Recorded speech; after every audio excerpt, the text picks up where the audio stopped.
Bem, eu saúdo todos os digníssimos que aqui se encontram, senhores deputados, membros da sociedade civil, senhores jornalistas, e agradeço a vossa presença. Angolanas e angolanos, Angola celebra este ano 50 anos de independência nacional, que serão marcados por um extenso calendário de eventos, não existindo entre estes espaços de debate e balanços dos 50 anos, no sentido de todos nós podermos referenciar conquistas e perdas e podermos melhor assegurar uma caminhada maturada na experiência, na vontade de quem retirou lições do passado e parte fortalecido na edificação de um futuro melhor. Trazemos um estudo que nos ajuda a combater a fome, a pobreza, o desemprego e as falências, a profunda crise económica, os enormes buracos orçamentais, o elevado peso da dívida na despesa pública e, enfim, abrir-nos para um período de gestão transparente dos recursos e das riquezas de Angola, nosso belo país. Vamos partilhar um inventário rigoroso das finanças públicas, com balanços que esperamos possam contribuir para melhorar a abordagem dos gestores políticos que tão mal têm utilizado os vastos recursos financeiros deste país, optando por uma errática e caótica política económica. E, naturalmente, ajudar também os atores económicos. Apresento também a nossa perspectiva sobre os desafios do país, particularmente sobre as probabilidades existentes da recuperação da economia nacional, pretendendo proporcionar a todos os angolanos, em prazos razoáveis, um nível de vida que se possa considerar bom para todos.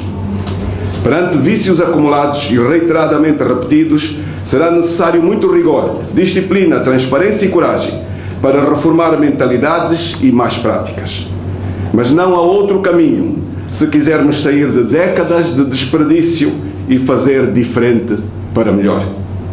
Esta é uma partilha de muitas outras que temos efetuado, regularmente, com análise rigorosa e soluções apontadas, que o Governo poderá abraçar se os seus membros decidirem trocar as festas e as farras, os múltiplos espetáculos calendarizados, as seleções onerosas utilizadas como ópio para adormecer as mentes de um povo sofrido, trocar a agenda secundária por serviço público. Se não o fizerem, os angolanos devem mobilizar-se fortemente e participar na vida pública para que a alternância em 2027 ocorra de facto e o país seja resgatado e colocado ao serviço do seu povo soberano. É urgente ultrapassar décadas de estagnação económica, social e política e libertar-se o país das garras de um partido bloqueador. De um partido bloqueador das reformas que todos os angolanos esperam que ocorra. Este trabalho, assim, tem a seguinte estrutura: economia angolana, passado, presente e futuro. Tem tópicos: 1. Introdução. 2. Primeira década, 2002-2011. Segunda década, 2012-2022. 2 décadas perdidas, é o ponto 4. Que soluções e que avaliação se pode fazer para diversificação? No ponto 5. No ponto 6 temos a terceira década, temos uma análise do orçamento para 2025 e do ciclo governativo 2028-2022, 2032 e os desafios que se colocam. No final, temos a conclusão. Assim, introdução. O ano de 2023 marcou o início da terceira década pós-conflito. Do ponto de vista económico, é bem sabido que as 2 primeiras décadas foram oportunidades desperdiçadas. Já não temos como corrigir o passado e, por isso, o foco deve estar virado para a década que ainda tem 8 anos de futuro, particularmente à luz do Orçamento Geral do Estado para 2025 e do Plano Nacional de Desenvolvimento, PDN, 2023-2027. A grande utilidade que podemos retirar da história económica recente de Angola, concretamente as últimas 2 décadas, é perceber o que está a ocorrer no presente, as condicionantes que este passado impõe ao futuro, tendo em conta um diagnóstico correto do nosso passado. sem que esse diagnóstico correto, sobretudo por parte de quem assume atualmente a gestão do país, as prescrições para o paciente chamado economia angolana continuarão a ser parte das causas da doença. Assim sendo, este nosso exercício apresenta 3 partes, cada uma delas correspondente a uma determinada década do nosso país. E começamos a analisar o pós-guerra, começando em 2002, como é evidente. Ademais, qualquer análise séria sobre o desenvolvimento de um país deve ter sempre uma perspectiva de longo prazo dos fenómenos. Apresentamos um balanço em 3 partes, cada uma delas correspondente a uma determinada década do país, em virtude de se tratar do ano em que as armas se calaram e Angola alcançou a paz, condição primordial para serem então encetadas as necessárias reformas económicas. Para tais, ficavam épocas em que o governo ensaiou diversos programas de reestruturação. Diria melhor, para trás, ficaram épocas em que o governo ensaiou diversos programas de reestruturação e reforma económica. São os casos do Programa de Saneamento Económico, CEF, 1987-88, marcando uma relativa saída da economia de direção central para uma tímida passagem para a economia de mercado, que pensamos ter sido uma carta de intenções dirigida às instituições de Bretton Woods, ao FMI e ao Banco Mundial. Também o Programa de Recuperação Económica, o PRE, 1988, 89, 90, que resultou essencialmente na desvalorização do Kwanza e no ajustamento dos preços. Também do Programa de Ação do Governo, PAG, 1991-92, que se confrontou com uma tenaz resistência à mudança das classes política e governativa. Ponto 2. Primeira década, 2002-2011. 2.1. Breve caracterização. No ano de 2002, o país tinha uma dívida pública acumulada de 11 mil milhões de dólares, da qual precisava apenas liquidar 1.000 milhões de dólares em serviço da dívida em 2002. Importa referir que este valor representava apenas 5% do valor do serviço da dívida que foi atingido em 2022. A despesa orçamental da altura estava avaliada em 5 mil milhões de dólares. Ao longo dos primeiros 5 anos desta primeira década, a dívida pública total de Angola rondou os 10,8 bilhões de dólares e o serviço da dívida respectiva era de cerca de 2 mil milhões de dólares por ano. A mesma década começou com um histórico de produção diária de 700 mil barris de petróleo dia, a um preço médio de 20 dólares por barril. Não tardou, um fenómeno nunca antes visto começa a ocorrer. Era o boom das matérias-primas originado por uma escalada do preço do petróleo sem nenhum precedente, encarada aqui como uma bênção pelos países produtores de petróleo, especialmente para Angola, que iniciava um período de paz e de reorganização das diferentes áreas da cidade. Economicamente, esta década pode ser resumida da seguinte forma: mais um histórico de produção diária, 1,9 milhões de barris de petróleo dia, que atingiu o preço de 144 dólares o barril em 2008. Consequentemente, a economia registrou um crescimento médio anual de 11% ao longo deste período. De uma economia avaliada em 15 mil milhões de dólares no começo, portanto em 2002, expandiu-se para uma economia de 112 mil milhões de dólares no final de 2011. Já em 2006, registra uma receita orçamental 5 vezes superior à receita orçamental de 2002 e 2 vezes superior ao valor total da dívida detida pelo Estado. Rapidamente, evoluiu-se para receitas orçamentais acima de 50 mil milhões de dólares ano, ou seja, 13 vezes mais alta do que em 2002. Ao todo, o Tesouro Nacional registrou uma receita fiscal acumulada de 286 mil milhões de dólares, somente nesta primeira década, 2002-2012. Nesse período, o governo de Angola teve uma oportunidade soberana de prevenir o fantasma da dívida, liquidando-a de forma antecipada na sua totalidade, pois o fluxo anual de receitas da altura, acima de 50 mil milhões de dólares, mais do que suplantava o estoque da dívida, cerca de 30 mil milhões de dólares nesta mesma altura. 2.2. Qual terá sido o comportamento da dívida pública? Curiosamente, ocorre algo bizarro neste período. À medida que as receitas aumentavam, aumentava também o endividamento do governo. Muito estranho. Foi anteriormente dito que entre 2002 e 2006, a dívida total acumulada pelo governo foi de 10,8 mil milhões de dólares. Já neste período, a receita fiscal tinha passado de 4 mil milhões de dólares em 2002 para 21 mil milhões de dólares em 2006, o que permitia ao governo ter excedente orçamental suficiente para fazer face ao serviço da dívida de então e, ao mesmo tempo, antecipar a amortização de parte da dívida, caso quisesse criar espaço de atuação para o setor privado desde aquela altura. Surpreendentemente, a dívida aumentou para 14 mil milhões de dólares em 2007, para 28 mil milhões de dólares em 2008 e para 40 mil milhões de dólares em 2009.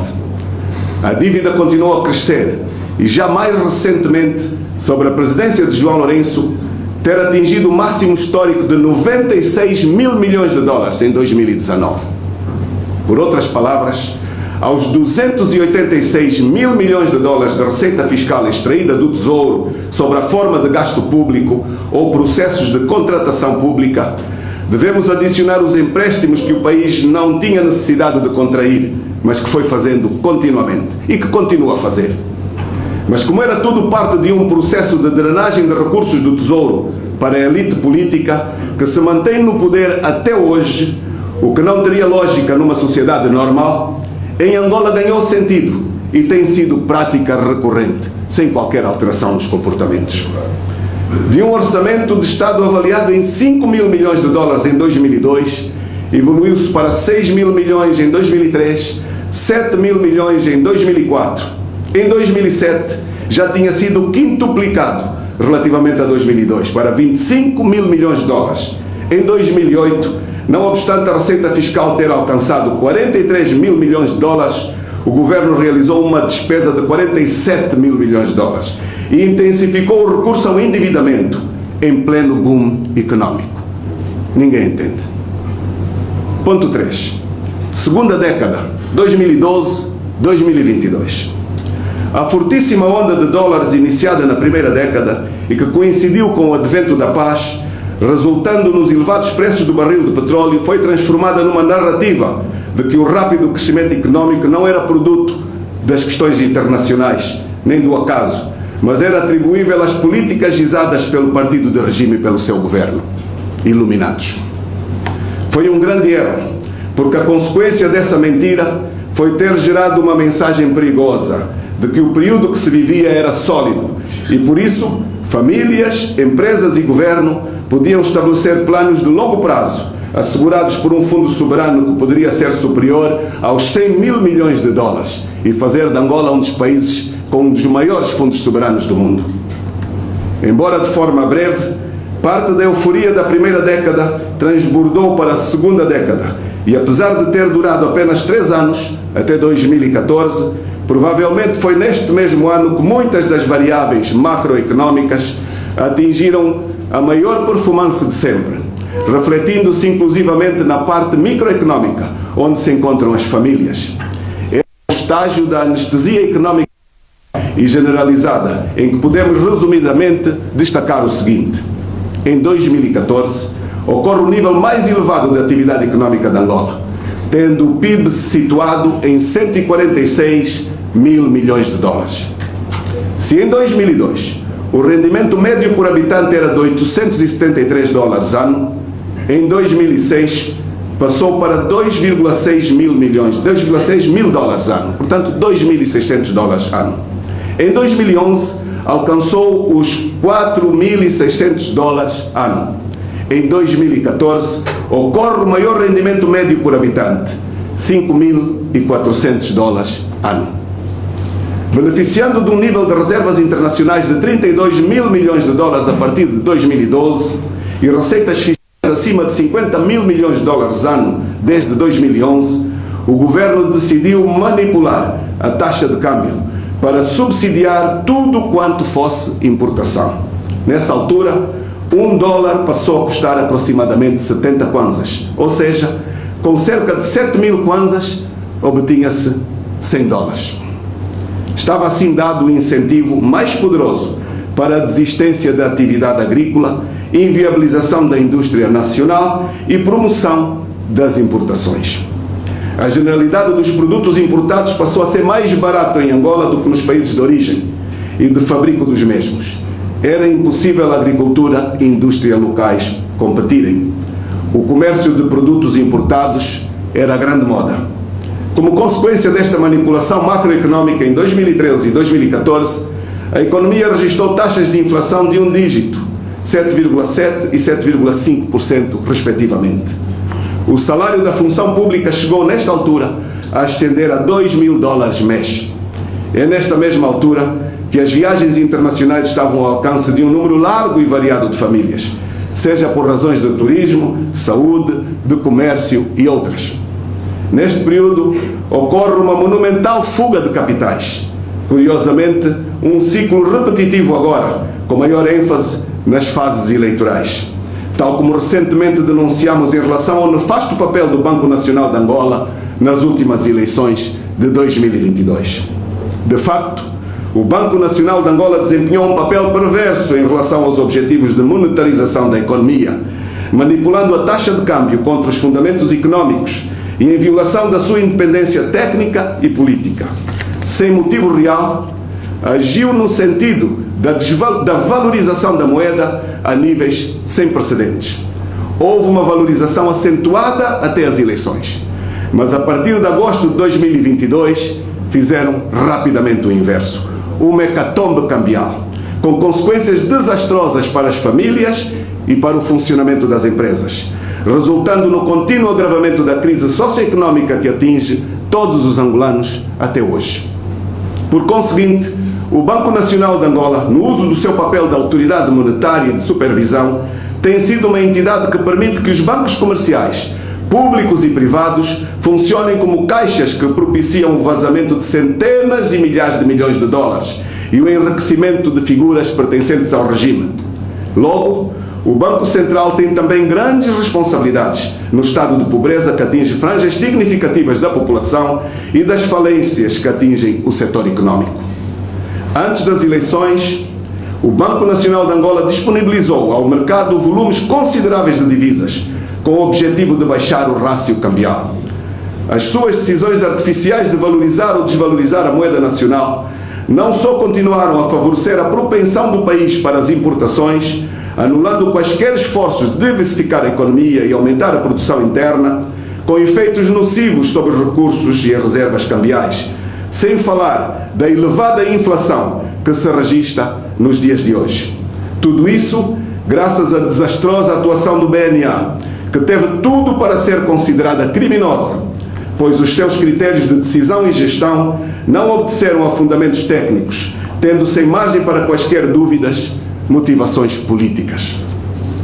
As políticas acima analisadas só serviram para tornar ainda mais frágil uma economia gerida por um governo que nunca soube aproveitar a era do boom petrolífero para levar a cabo políticas de transformação estrutural. Mas quando se olhava para trás, constatava-se que, em contraste com a derrapagem económica, paradoxalmente, havia surgido uma classe oligárquica. Ou seja, a economia retraíra-se, mas havia no país um exuberante grupo de novos ricos, criados por um controverso programa de acumulação primitiva de capital, na verdade baseado na corrupção e na captura dos recursos financeiros do Estado. Não tardou em 2015, a economia registrou praticamente uma estagnação, taxa de crescimento 0,9%, para, no ano imediatamente a seguir, ter entrado uma depressão económica, vivenciando 5 anos consecutivos de contração, queda acumulada de menos 11%, entre os anos 2016 e 2020, o oposto do crescimento médio registrado na primeira década. Se até então a benção externa, o boom petrolífero que Angola recebeu logo após o fim do conflito, tinha sido apresentada como mérito do governo, suportado pelo MPLA, em 2015 a culpa já passou a ser do petróleo e da baixa dos preços, não do demérito do partido que governa. 3.1.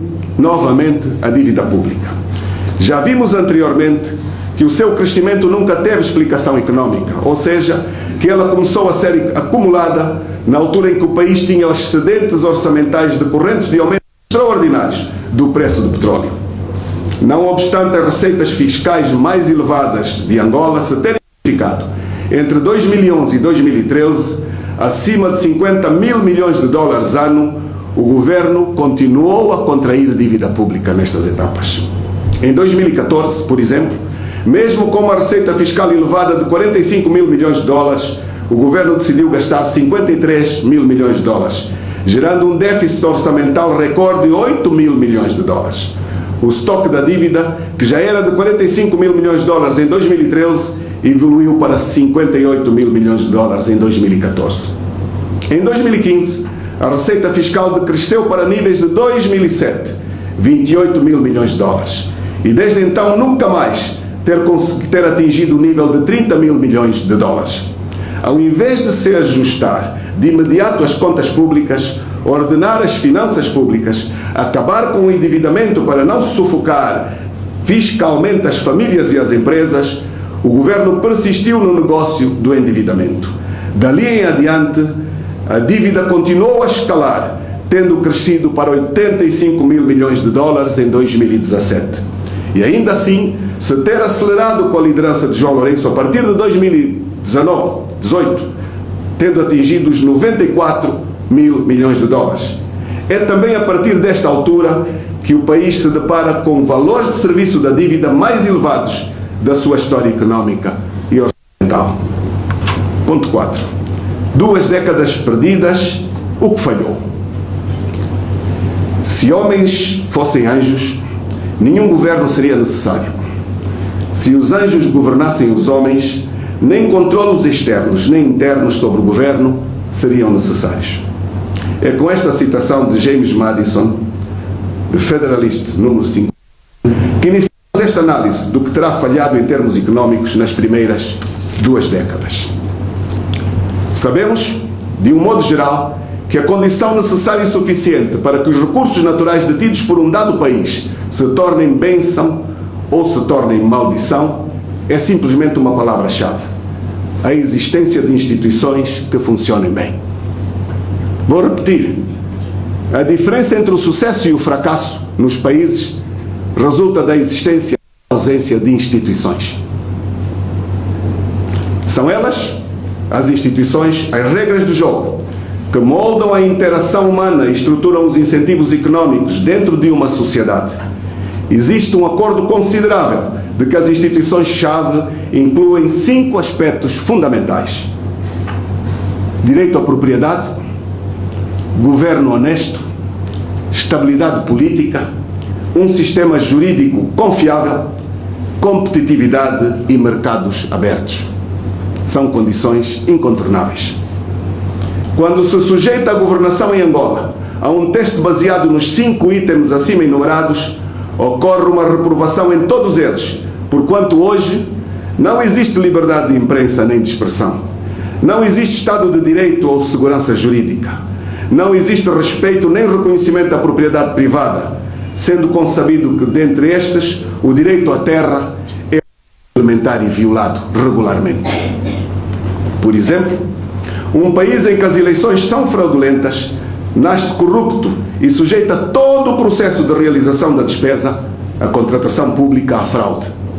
Os grandes concursos públicos no âmbito do orçamento do Estado acabam por não passar de mera formalidade para compensações políticas, devoluções de favores e repartição privada dos recursos públicos. As empresas públicas e os fundos fiduciários são processos de desorçamentação que facilitam o clientelismo público. Do ponto de vista formal, o Orçamento do Estado é uma lei e, por essa razão, deve ser uma competência do Parlamento. Sucede que a versão do orçamento aprovada pelo órgão fiscalizador é muitas vezes diferente do orçamento que é definido pelo órgão de administração, governo angolano. Estamos a falar das cativações orçamentais e outras autorizações que todos os anos a bancada que suporta o governo concede sobre a forma de cheque em branco ao chefe do governo, sobre a forma de lei do orçamento. Em termos práticos, tem-se estado perante uma violação sistemática da Constituição. Portanto, foi neste contexto da extrema fraqueza institucional, da ausência de separação de poderes, da ausência de liberdade de imprensa e de expressão,